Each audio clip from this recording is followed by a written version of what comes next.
So it seems like the 5.56 AK is, hate to say it, but it's almost like it's the way of the future. I mean, do you agree with that? With that. Tried to take all the aspects that were bad on an AK-12 or didn't quite hit the mark and make them better. And it's got adjustable gas, 3 gas sittings. It's like Barbie's Playhouse for assault rifle.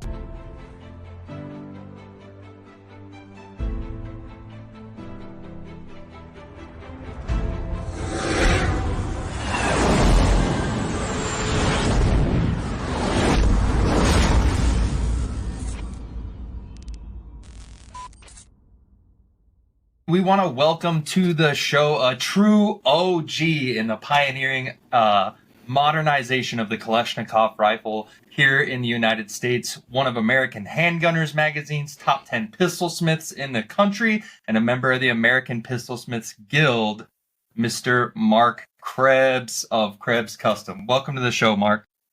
Hello. How you doing? Hey, for our listeners who may not know who you are, will you introduce yourself and tell the folks what it is that you're doing right now, what it is your company does? Well, my name is Marc Krebs, and we, for the last 30-some years, I think, have been kind of, I wouldn't say we're Americanizing the AK, but we're kind of modernizing it, and I do a lot of the same stuff I did in IPSC too, which was make ergonomic parts and, make them run more ergonomically and without as much recoil, stuff like that, Yeah. So in today's age, most people know you for the AK builds, but you've been a gunsmith for a while. How did you get started in working on firearms and how you got started working in this industry? Well, I'd gotten injured, I remember, and I was working in a machine shop, and the repetitive stuff was messing with me, and I knew I needed a break, and we decided to, for some reason, decided to go to gunsmithing school out in California, and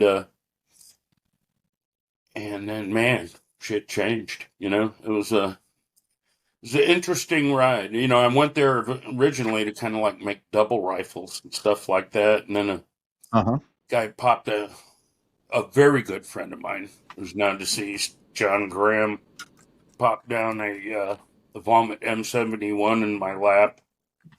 And I just lost it. I was like, oh, that's cool, and then I really learned cool. over, because I ended up buying that gun. It was the first AK I ever had, and we'd go out rabbit hunting and stuff all night, and my gun never puked. Never, I mean, we'd come back and it'd frost up, you'd put it on the table and it'd just frost up from the cold, and that it never gave me a problem at all. And that's kind of what got me noticing them, stuff like that.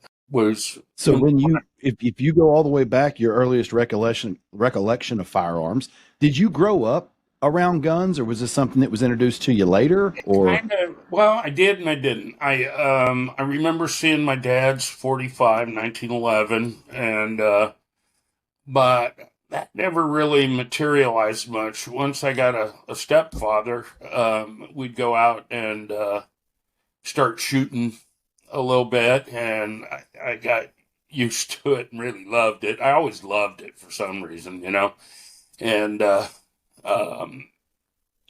then when we got started, I first we were going to make a rifle that I had designed in gunsmithing school, and that kind of washed, and I had to take a job as a general gunsmith, but fresh out of school, you don't know shit, and so you gotta, well, you think you do, and I said, yeah, and they said, no, you'll be the head gunsmith, and I said, well, okay, and okay. We ended up working on between that place and another place, over 11,000 guns of all sorts, and then I started getting into 45s, and we started doing our 1911 thing, and I remember calling up Frank James, who is not around anymore, saying, "Hey, would you like to write an article about my pistol?" He goes, "Well, do you have anybody popular shooting your gun?" I said, "Well, no." He says, this litany of shit that I couldn't meet up to. And I said, we know the feeling. And then later on, actually, Richard Heine got me going in that, because he sponsored me, and him and Ron Power and Jim Clark sponsored me for the American Pistol Smiths Guild. And that was way cool.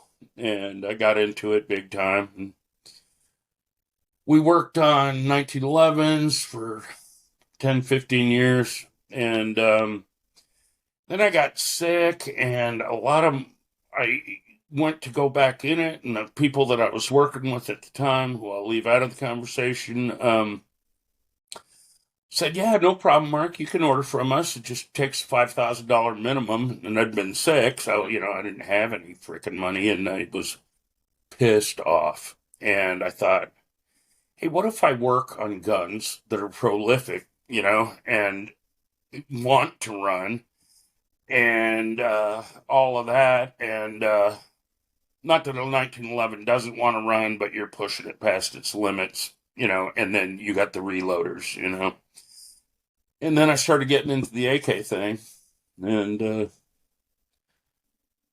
I kind of wondered what kind of customers I'd be getting, because I'd get a, you on the dark side of the moon, dude, about every month, and best crowd I have ever had. The worst part about it was right in the beginning was, $5, what are you, crazy? And it's like, I don't give a shit what you paid for your rifle. I, make this. If you like it, you buy it. If you don't have to.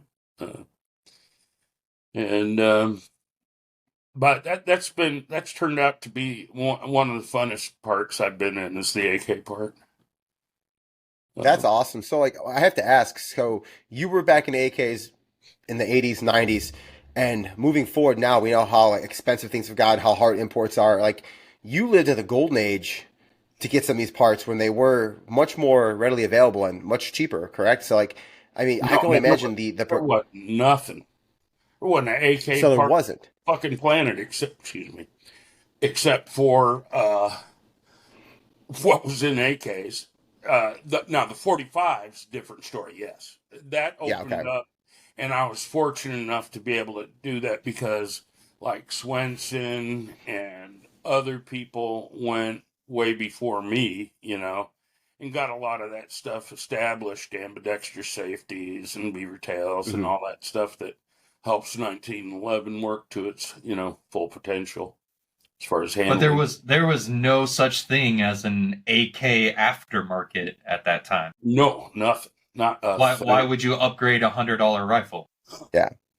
Yeah. But that's the crazy part. You were getting these AKs. When you were getting them from overseas, like expense-wise, they were relatively cheap to get here, weren't they? Yeah, I think for the first ones, we were spending $125 a unit on them, Man. Oh my gosh. Oh. Yeah, well, dude, everybody from every generation can do that shit. When I first started, you could buy a Thompson for $250. Hell, if I just rotated my money back into buying Thompsons for 3 years, I'd have, because I worked there for 5 years, I'd have been retired, but you can. Oh, yeah. Everybody's got the coulda, woulda, shoulda story. Yeah, right. It never ends. It just, you hear people, back in the day, and in the good old days. Yeah. But it's safe to say that you have some investment pieces that you probably had from a while ago, whether it's a 1911 that you built out or an AK that you got relatively cheap now that would go for a lot. So these, in essence, you probably have some nice More than investment I care pieces. to admit, yeah. Yeah. No doubt, yeah. And I wanted to own everything on the planet for a while, but you just can't do it. Yeah. You got to rotate it out. Oh yeah. Well, One of my everything. gun collection is actually kind of a physical library, and it's 80% AKs, and then Hell yeah. AR-15s, FNs, Rashid. I like them all, Cannonball cannons. Say what now? I said, and bowling ball cannons. Yeah, bowling ball cannon. I got a 25 millimeter anti-tank cannon. I'm going to bring that That's to awesome. Kalashnikov if I can next year. We got to clear it. Heck yeah. A That's so cool. nylon That's so line cool. caught in the disconnect system, and we got to pull it out of there before we bring it. But that's 14-ounce projectile doing 3,200 feet per second. That thing is. That's moving. Wow. It's impressive. That's moving. We had a gal reach out and videotape it going off, and it just went from silhouette of the cannon to like it was in the washing machine. It just you couldn't see anything. That's so cool. Mark, Krebs makes innovative AK platform parts, as well as you guys do full rifle builds. Tell us right now about your rifle offerings. Our new rifle, which we are just pushing the first ones out after almost a year and a half of messing around, but they're finally starting to come out, and they're a little like an AK-12 in that the gas tube is welded to the trunnion, and it cleans from the front. But we tried to take all the aspects that were bad on an AK-12 or didn't quite hit the mark and make them better. And it's got adjustable gas, 3 gas settings, open, soft, and suppressed. And it's got braille entire length of the rifle. Almost looks monolithic all the way across. And well, I wouldn't say it's monolithic. It's got a hinge point and stuff, but yeah, it's it looks. a It meets usable that. rail that's all the way along the gun. And the stock is at the top of the top cover. We tried raising it the first time to get to the line of bore, which we accomplished, but that wasn't it. We had to get behind the mass. And it's also got a right and left hand safety, which is kind of cool. Oh, and very cool. Really cool. Yeah. So a lot of folks won't know, but on the AK-12, when you look at the front of it, it does resemble your new rifle, and it looks like it has adjustable gas. But on the AK-12, isn't that just it's a cleaning port? It's just so you can it's a gas take it plug. apart to clean it, right? Yeah. So you made it a functional adjustable gas block instead of but it's deeper port? than that. I did it because there was a place on the that you just couldn't get to, where the tube would overlap the gas cylinder, and it's going to rust out over a period of time, especially with corrosive powder. Yeah. So that's one of the things we pull it out, and it's the whole.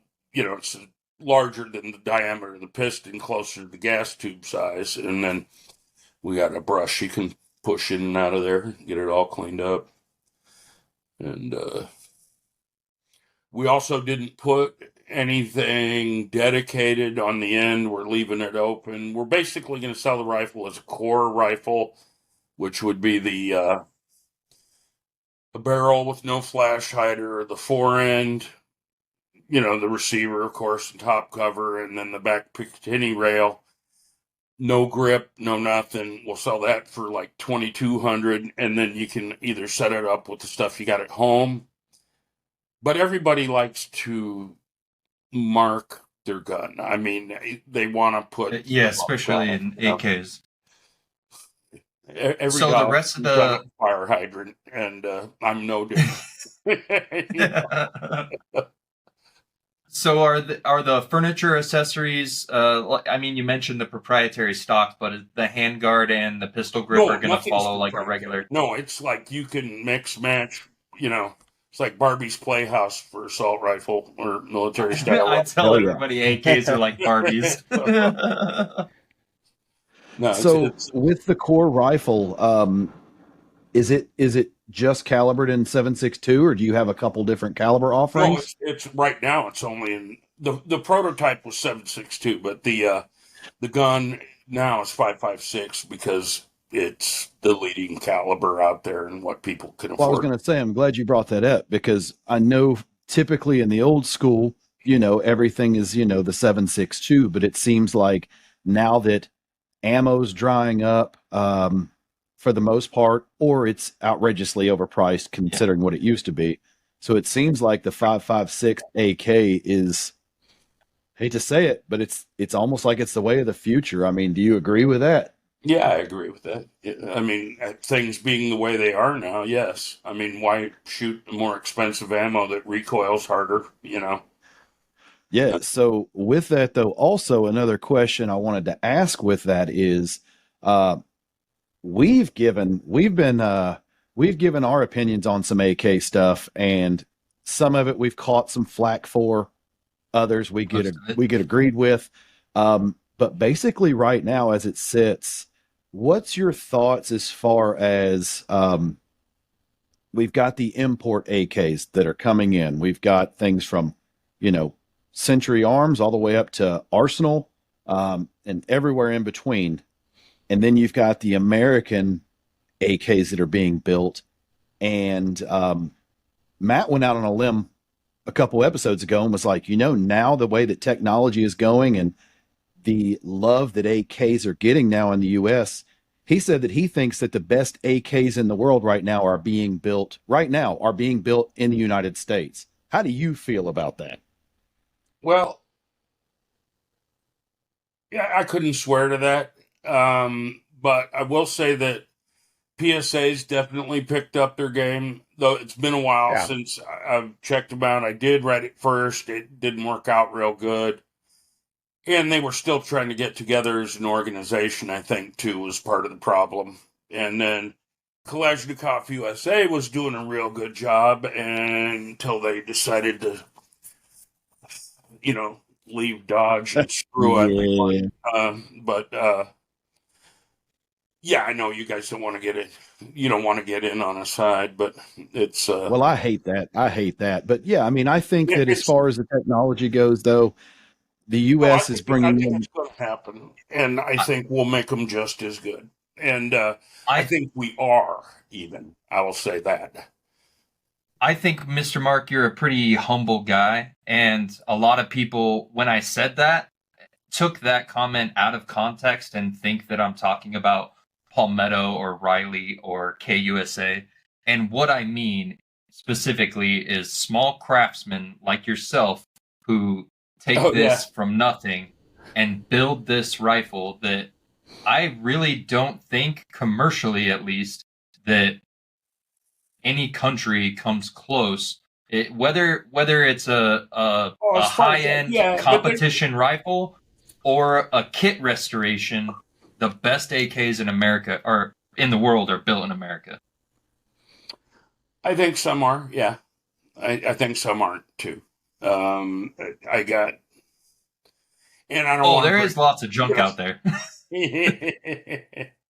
Yeah, There's I always mean, junk. one thing that bothers me is parts kits. You know, Yeah. it's like old parts. And I get it. They were strong in the first place, but when you got a gun that's got 20,000 rounds through it, and then you strip it down for that's one of the things we do is we use all new parts. And I mean, you're buying a gun, and it doesn't matter what the parts kit cost. It matters, are they good parts. Yeah. Now, I realize Right. that people do that for historical reasons, and God bless them, all AK building is good, and there are some of the best craftsmen and talent out there.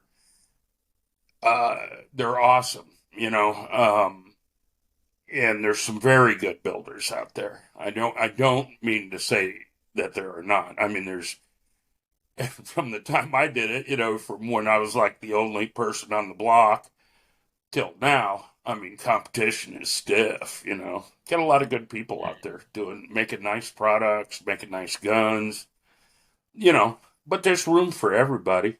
I mean, shit, at best, we're a cottage industry. It reminds me of like Italy, or, how they had, they'd issue out all these shotgun receivers, and then you'd see smaller companies build them up, if you check out that stuff. But that's a way that it happened. It's very similar to the United States in that respect, and yeah, I mean, there's killer builders. And guys that, I know some history, but that's along the way. It's not really my thing. I'm by no means an expert on the history of AKs. I'm expert on some of the history of AK, but every humble AK pro knows exactly what to say. Because as soon as you say you know everything, somebody will teach you something. Oh, well. So, well, especially anybody that believes that crap, is one, you don't want to deal with them anymore because they already know everything. Yep. I mean, you got to watch yourself. I learn new stuff every day, and well, not every day, but if you're a couple you're times lucky, a week you at will, least. and if you're not as lucky, you won't. Right. Well, Mark, I love hearing that because Matt got beat up pretty bad on Reddit. Once and foremost, don't go on Reddit. Reddit's garbage. People on Reddit are garbage. I'm going to say that. But even on Instagram, Matt got beat up pretty bad in the AK community. Matt is pretty pro. Matt's been in the AK community and has a big following. And these guys tore him apart when he talked about he thinks his opinion was some of the best AKs are coming out of America. Matt didn't say all of them. Matt didn't say that there's not cool nostalgia in AKs from Europe, but it seems like there are some people in this community, especially in the AK community, like if you don't like a certain style and you go and it might be traditional, like then they just tear you apart. They tell you don't know anything. It's like, I love hearing it from you. Yeah. And I love hearing that from you because you've been around in the game for a long time. No, you gotta look, people go, oh, you built this beautiful rifle. Why didn't Russia do as well? Well, first off, if it's doing better, I'll know when I get more of them out there, and the second is they can't afford all that shit. They can't have a guy sitting there regulating all the rails on all the guns, and getting them right. I mean, that they've got the defense of their country, which I don't want to get into that, but I mean, any military is going to look at cost, and you want to give 10 guys STIs or staccatos, or do you want to give 100 guys in 1911? I mean, it's you got to produce, so they're under they're under restraints that we don't see. I mean, as much as we're kind of screwed because we don't have the great equipment and stuff like that they have, but they don't have the flexibility, and for good reason.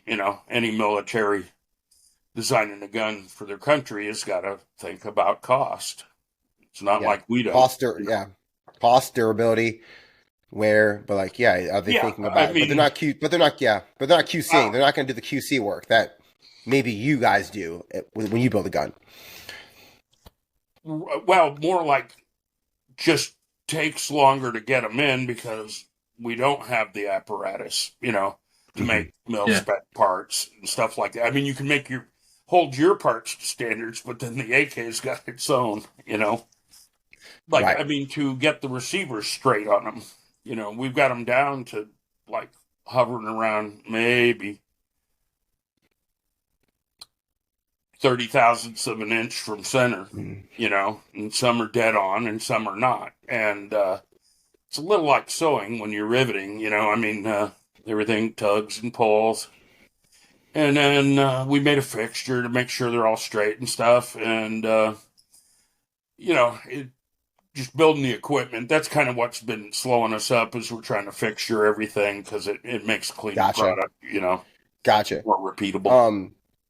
So Mark, I have a question. I've asked this to a couple people. I'm not an AK expert by any means, but I do appreciate the rifle. But why hasn't anyone made a billet like receiver for an AK? Maybe this is a dumb question, but I figure you're the guy to ask. Well, no, I know we stamp them out. No, there are outfits.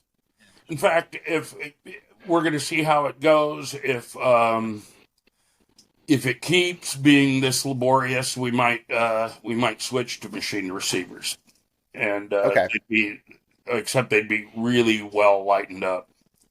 Because Gotcha. that's the bitch about the machine receiver is a lot of extra weight. They are thick. They're Extra heavy. weight, extra. But I guess are people gonna? So then my question to that is that going to turn a lot of quote unquote AK people off that are about the nostalgia of the AK because it's not stamped anymore, it's not riveted? Might turn people off from the AK nostalgia. I mean, Yeah. Not all. and Not all AKs are stamped. 90% of the guns or AKs that I own, 90, Mhm. all of them are stock, minus maybe a trigger job or something like that. Mm-hmm. It's just the area I fell into was making them more shootable, I more love that. friendly, and so that's our mantra pretty much, as we try to improve the gun's handling, ergonomic capabilities, and all that stuff. Because our new gun That's awesome. doesn't climb, or you can mitigate or muzzle climb by raising the stock, and that's not a cure-all thing either. It's a good point, and I had a guy just tell me that he can pull off shots that he couldn't do with his AR, which I was really hoping to hear something like that, because Wow, that's ARs awesome. are a very ergonomically correct gun, and I've never heard anybody say, "Oh, I think that gun should be a little bit heavier." At least not people that use them. That's true. That's true. I mean, and yeah, if you go to the range and you got a nice heavy rifle and you're shooting it, it's a pleasure. It's really nice. But that's not what we build guns for. They're for use. Right. So tools. I mean, And so, I don't there's think a bit of a anybody's trade-off of wrong in this, except guys that do shit builds, and Hell yeah. don't make good, because I mean, people, oh well, you don't mess anything up, dude. I've screwed up wheelbarrows, dump trucks full. You just don't let it out. And Yeah. So I got a question. So everybody has, I guess, their role model or their idol or someone they look up to when when you get into something and you're looking for advice or you're looking for, I guess answers. So in today's world, when I talk to people, you ask the AK crowd, like, hey, who are some people I should talk to, or if you had some questions you really needed answers to, who are the most experienced people? And you'll get people dropping names like yourself. You'll hear people mention Jim Fuller. Then you'll hear people that are, not manufacturing, but you'll hear people like Clay Owens, which great guy. He's very, very knowledgeable on this. very knowledgeable. When you got into this stuff, I guess who were you looking to for advice? Who were you looking to for help on the weapon? Like, who were the guys in it? well, with the AKs, nobody, there was nobody, and the 1911. So I would call up, and I'm dyslexic. Didn't have the best school years you could have, and so I've always asked questions, and I'm pretty good at that, So I mean, from people around me, and other experts that I don't lose any face, by calling up a guy and say, "Man, I don't know about this. Do you?" Smart thing to do, Yeah. Right. Definitely. But yeah, I mean, and the AKs was just figuring it out. So, Which ain't that hard to figure out, but Mark, you said a little bit about history, you know a little bit about AKs, but there was a time, and from what I heard, it was a while back, but you got to take a pretty special trip to Russia yeah, to actually, it wasn't even spend. that far back. It was pretty far back, but yeah, we went to Russia on 9/11. Depends on how old you are. Yeah, We Yeah. went and yeah. we saw we met Kalashnikov, and we went to all the museums, and it was very cool meeting him. And I was kind of like blowing it off when we were driving up there, but then all of a sudden the reality kind of hit me. This guy's like special, and he was very cool guy, very humble, very approachable, neat person, and Stayed in his summer accommodating. home. Yeah. Well, I didn't stay there. We had lunch there, you know, Wow. but That's he met awesome. us in cami jammies and slippies, and it was awesome. We had a great time yakking, and we had our friend Mark Vorobiev, who had fought with in Afghanistan as a Spetsnaz, not the political branch, but the special forces units and stuff like that. And he lost his brother there also, and he translated for us. And we were all kind of awestruck, Mark being among Yes. one of the worst, because it's a national icon, I mean, Yeah. though Mark is an American, I mean, actually, that mistake was made. One of the people there said, "Hey, Mark, you're the first person Mark, to shoot the AN-94." And Mark goes from the back, goes, "Hey, what am I?" Taught me a little lesson, I mean, sorry, dude, but no, it was a cool time. It was a way neat time. And Got to so you shoot. got to Yeah. tour Ishvesk factory. No, we never got to see that, and I think it was because it might have been run down. They don't do much for no reason, and it's not like Right. Right. building the AKs. And well, I don't know, maybe they guarded a lot of stuff, which I think is smart. As a country, don't Yeah. show off all your shit. And but we went there. We never were allowed to go to the factory, but we went to the range with the AN-94, the Bison, before it was completed 100%. And then a gun they called the K98, oddly enough, which is a bolt gun. And Oh wow. The Car 98? I A well, I different know, right? K98. I mean, Yes. pick another name. Maybe I could be wrong on that, but gun was accurate as shit. I kept shooting, going, something's going wrong here. They seem to all be going in the same hole, I don't shoot like We this. shot What's about happening? the 8th group with that sucker. I was like, wow. It was weird because Did you see I the? was on fire that day. I hadn't drank for 8 years, and we went out drinking the night before with the quick reaction force, which was a unit. Well, Mark Vorobiev wasn't in that unit, but they were military buddies. And we went there, and man, dimly lit hall. Go in there. All his boys are back from Chechnya, and we didn't even care about the frickin' VSS. One of the guys had a VSS, and I should have got into that thing big time. It's And big now. oh yeah, yeah, people want that. They were trying to sell it at the time. They couldn't give it away at the time, which was Oh wow. really kind of weird. Because the Russians have always been very pragmatic about their firearms, and consequently do a really good job, I think. I mean, all their stuff seems to really work well. Now, I also haven't tried all their stuff, Yeah, that's fair. They had a lot of prototypes that never made it through.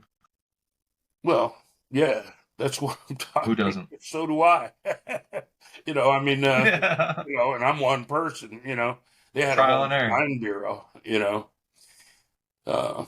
So Was that the? Did you put hands on the AK-12 at that time? no, No, wasn't around. Yeah, not yet. no, the AN-94 was just totally exciting gun to me because it actually had a new operating principle. That because they're all the same. In a way. You got something that makes it go back, feeding device and all that. And theirs would kick around halfway in between. And it'd cycle at 1,800 rounds a minute for the first 2 rounds and then go to 450. Wow. Honestly, I think it was more of a technological advancement, but it really wasn't all that useful. Didn't seem to me. On the other hand, I got to shoot it just a little bit, and the 450 cyclic rate seemed a little too slow. The 2 rounds at 1,800 cyclic rate, was interesting, but I don't know how useful, though anybody answers the question with questions, that's not the most valid opinion you could get. So, I'd have to have it for, a month to really, know. Play with it a bit. Well, guesstimate how much more effective or how less effective it would be. Yeah. It also weighed 10 pounds, which sucks, Pretty heavy rifle. Yeah. Or about there, I should. Awesome.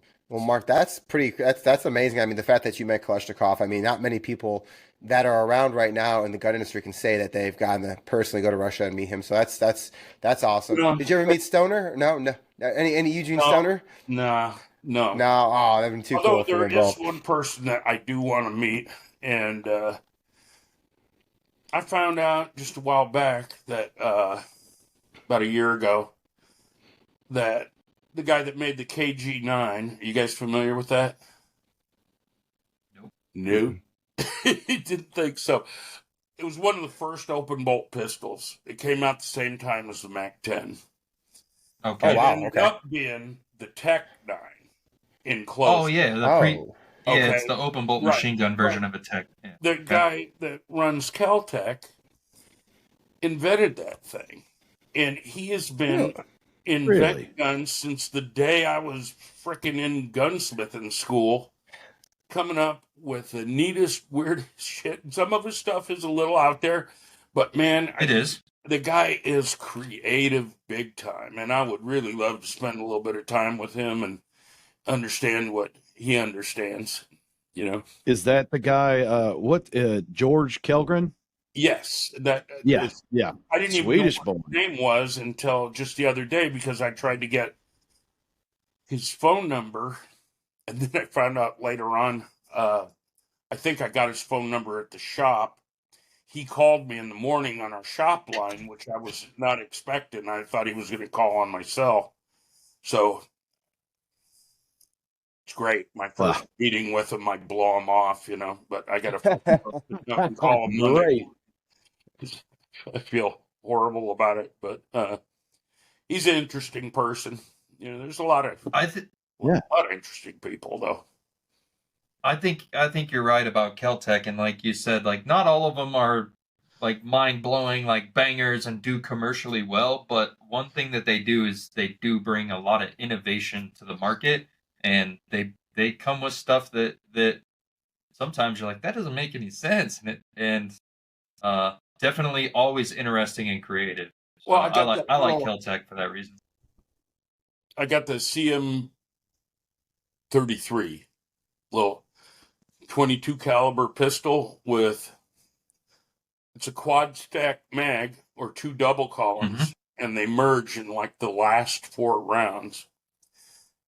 And that's always been, of course, the lighter you go, the more they're going to want to work. But right, that's the first quad stack mag I've ever seen that runs, and it runs like a bear, at least so far. And I love 22s, you know, all that stuff. So, all of that.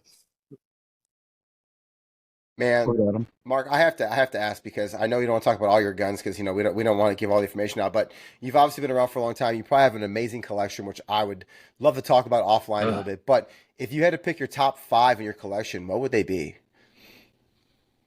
You can only have 5 for the rest of your life. This is the only thing I actually did some homework on, thinking about it. And it's, I'd say the BAR, the Swedish K, 1911 AK, and then I'd have to say AR. But what AK from your collection are you taking? Just saying an AK that's pretty broad. What's your favorite AK right now? That's what I like, though. I mean, my rifle, our new rifle that's out. That's one of the most proud things about it. If you look at it, it's straight up AKM. You know, no messing around. It's the same gun. You know, and I've had people send them to me, and oh man, I thought the action was going to be a little bit tighter and all this, and I'm like, no, not if you want what you've heard about all your life, and that's reliability, bar none. Exactly. And then if they get a bad rep for inaccuracy, but I find that 80% of those times it's because they squeeze on the gas fittings too tight. Crap like that. We did a bunch of testing on that with gauge pins, running them down barrels and setting a torque spec for a gas block, because that's why we torque them. Gotcha. They're clamp on. It's too hard to regulate that stuff. You put a clamp on, we torque it to 20 pounds only and pin it. And you go 25 pounds, you'll feel some drag, and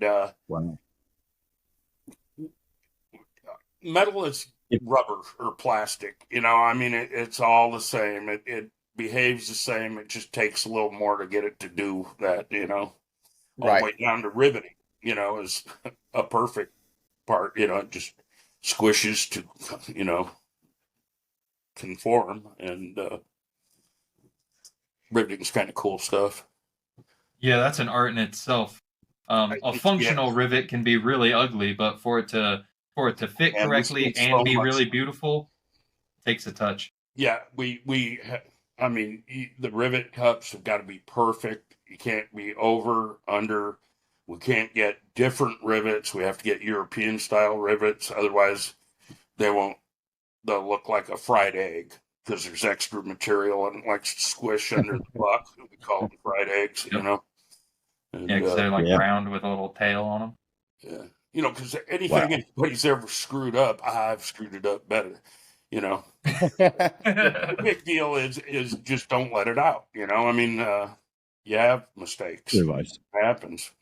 But I mean, it's like social media nowadays. No one posts their bad day on social media. No one posts their worst photo. No one posts when they messed up. Everyone posts their best everything on social media. It's the same concept. Sure. Right. I mean, yeah. Go ahead. Have there ever been, you got to name your top 5. Have there ever been, I'm interested in this. So you've been around, you were definitely around before, all of the machine gun bans. You were definitely active in the firearms industry. Were there any guns that you have gotten out, you have let go out of your collection that good question, you wish you never would have? Now, I know we talked, you worked at Thompson, and you got a couple of those, and you could, you bought those, right? You could be retired right now. But is there any in your collection that you're like, man, not for monetary value, but for, I guess, rarity or, specialty to you? Are there any of those you wish you never would have let go? No, all those I have. Good. Yeah, nice. A friend of mine, his name was CT Madden, and he fought. Well, he built half the Alcan Highway. He did the Aleutian campaigns, and then they put him on Omaha Beach, and he was a combat engineer, second wave. Oh, wow. And, a while into the Battle of the Bulge, part of his unit captured the German spy dudes that were American-speaking Germans in American uniforms. And he brought those guys in, and their lieutenant was in regular, Nazi outfit, and he said, "I'll take your firearm now," because they'd let the officers keep their firearms or their sidearm, and he said, "Not by the likes of you," and Bud capped him twice with his 45 and took his Viz Radom, and then he gave it to me. Wow. Wow. Yeah. Man, that's an awesome one. So you must still have that Valmet you were talking about. Oh, yeah. Yeah. So cool. That Valmet's a really cool variant. Does that could that be called part of the inspiration for your left-handed safety solution? No, just but the AK in general. I mean, those are two guns I won't let go. Yeah. I really like that left-handed safety. I'm a southpaw, and so there's not a whole lot of folks doing left-hander solutions. You got a scope rail on your gun? A side mount? I do, unfortunately. I do. I do have a solution that I had a friend help me make, and it was based off your first lefty safety design, because I saw pictures of it and couldn't find it for sale anymore. And so I had him make me one, but with the cantilever that you can run with your thumb on the inside. But that's on that rifle. With that's a little tail on it. Yep. That was a Krebs inspiration. Cool. Should have bought because a part. I had the I couldn't find the part for sale. Do you still make it?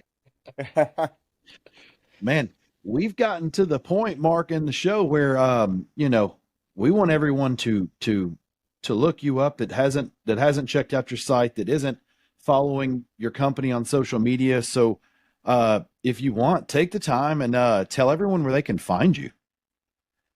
Well, KrebsCustom.com, and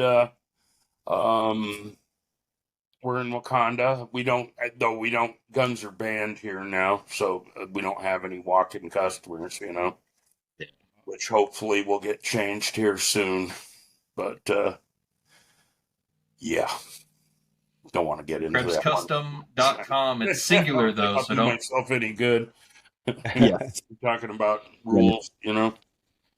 Oh, yeah. Where can they find you on Instagram at?